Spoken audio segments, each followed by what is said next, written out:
an icon? Hello, everyone. I'm Father Bo, a Ukrainian Catholic priest and an iconographer. That means I paint icons. What is an icon? Well, the word icon literally means an image. It's an image of God, or at least an image of one of God's people and how he shines through them. What are icons used for? Now, a picture of Jesus like this one helps me connect to Jesus. But I realize that this is not Jesus. It's just a board with some paint on it. But it still helps me connect with Jesus, kind of like a photograph can help me connect with the people who are depicted. In this case, there's my family, and I think of them when I look at this. I don't think, oh, that's a sheet of paper that's inside a frame. No, I think about my family when I look at the picture. So an icon is a way that we get to connect with the person who is there. But the cool difference between an icon and just a regular picture is that we know they're also looking at us. In a regular picture, if I'm looking at my family, I don't know if my family's thinking about me. But when I look at an icon, I do know that Jesus is thinking of me, because Jesus is thinking of me all the time. So what exactly does God look like? Back in the Old Testament, when people like Abraham and Isaac and Jacob walked around, and Moses too, nobody knew exactly what God looked like. In fact, God didn't look like anything because God didn't have any physical body. He is spirit. And because he's spirit, nobody could see him. Now, some of these Bible people saw things that God appeared like.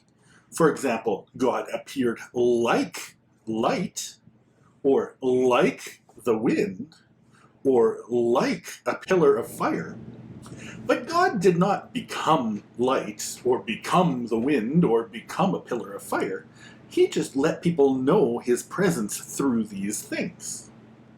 So the people couldn't see God. Now, Moses in particular really wanted to see God. There was one time when he climbed the mountain and he saw a burning bush. But the burning bush wasn't God. It just had the presence of God in it.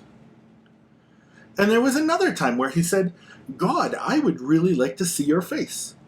And God said, you know what? Go stay between those two rocks, and I'll pass by covering you. And he did.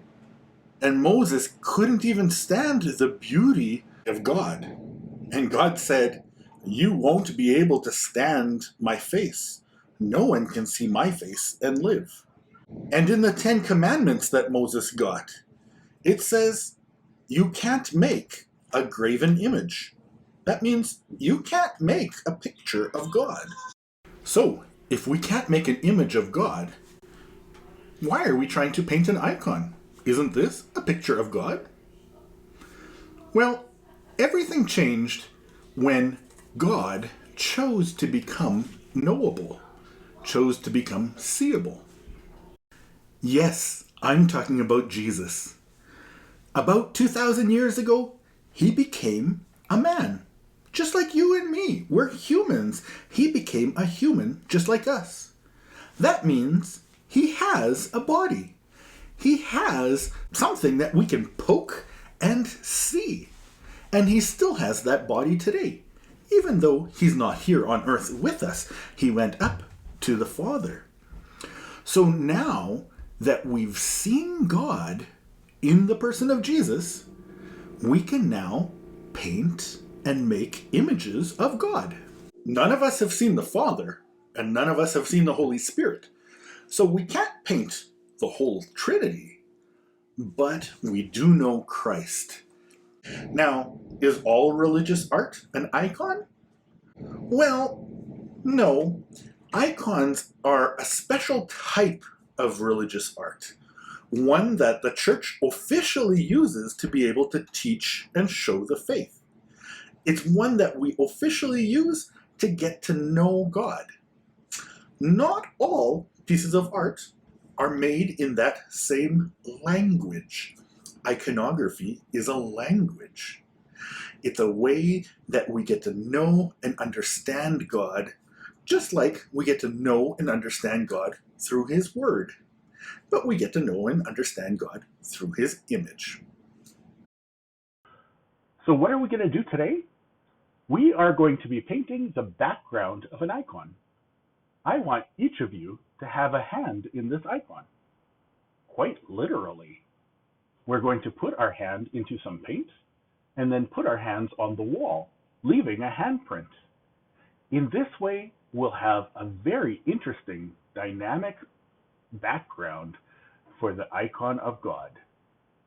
Here, in this icon, we have Jesus seated, and his mother and St. Matthew bowing towards him.